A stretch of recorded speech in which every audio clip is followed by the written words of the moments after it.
In today's video, I am going to show specifically how to solder the expansion board that is used for the Robomaster TT Tello Talent drone.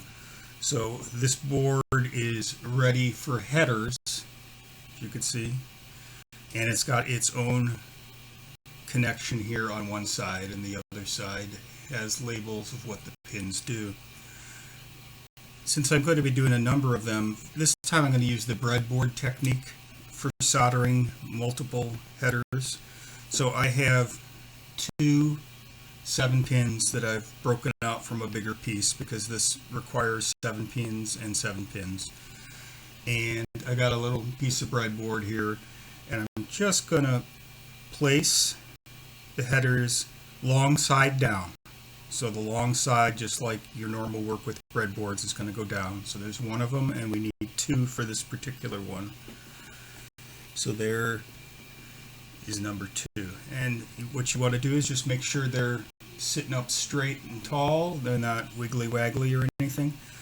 Now, for the board itself, because the black part plugs into the drone, you're going to be placing it with this black part up, like that. So your soldering is all going to be on this side of the board.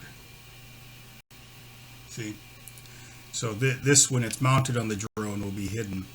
Now what you'll find is that the little board doesn't want to sit there perfectly. Get some clay, a pencil. In this case, I use this Fun Tack mounting putty quite often for temporary setups, and all it is kind of like a blue, it's kind of like silly putty. You can see it stretches all over the place, which you could just make it into a blob and hold your part in place like that. That way it doesn't jiggle around. That way you don't need a clamp or anything. If you're right-handed, I would probably come in from this side, from the right side, and solder on the left. We're trying not to burn up this little black connector, but there's enough space. So just like the other ones, I start out with a little tack, like at the ends, to stabilize it. And what I'd recommend is doing the pins that are closer to the black connector first, and then do the other ones last, though I'm not doing that, as you can see. There we go. So I've got it tacked here, here, here, and here, and then it's just a matter of going down and carefully, and this is just going to take some time and some careful soldering to get in there.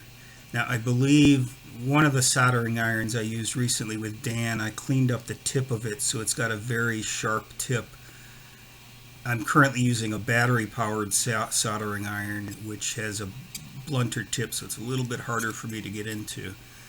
So a nice fine tip and a nice fine solder will work wonders. It'll make it a lot easier.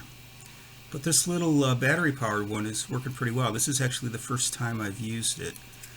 I wanted something in my to-go kit that I can easily carry. It's a Hanko FX901. It takes 4 AA batteries, so no weird batteries. It's first I thought it was a little bulky, but actually pretty good holding it from a pen. And it sits down and keeps the tip away from the surface, so you don't need a stand. You can just put it down, and then it comes with a handy cooling thing.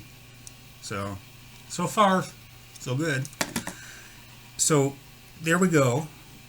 Carefully, just once the solder's cooled, pop it up, and you have all of your soldered joints.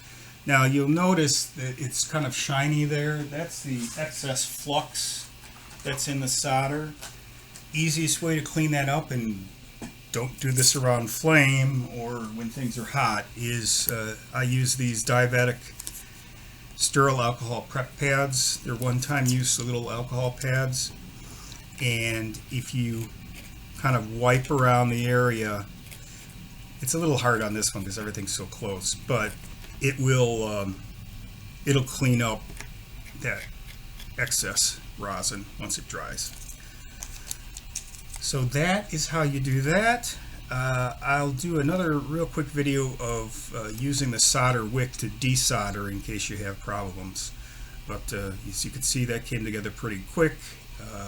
In this case, with the 2 rows, breadboard's the way to go. It's just breadboard and a piece of clay or silly putty or whatever you might have on hand.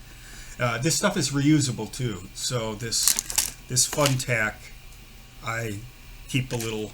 I've had this for probably 4 or 5 years, so you could reuse it to your heart's content. So hopefully that helps. This was done with portable soldering iron, the breadboard, the pins, the Robomaster TT Tello Talent Expansion board, regular old solder, and really no other special tools. Have fun.